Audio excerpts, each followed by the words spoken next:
How to verify your age on a Google account. So first, let's open up Google on our phone. Let's type in Google, there you go. Log into the account you want. Tap on your profile picture in the top right and head over to manage your Google account. Tap personal info, then tap birthday, then click on your birthday and then update it. Set what your birth date is. So I'm just gonna type in my birthday and it's gonna ask me to verify my age. Let's click verify. And then you have three choices: your credit card, selfie, or ID. I'm just gonna take a selfie because that's the fastest way. And then head over to continue. Now just tap agree and continue.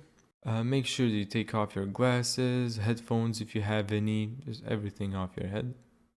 Just wait a bit and then let Google scan your face. And then they pretend as if they delete their selfie. And there you go.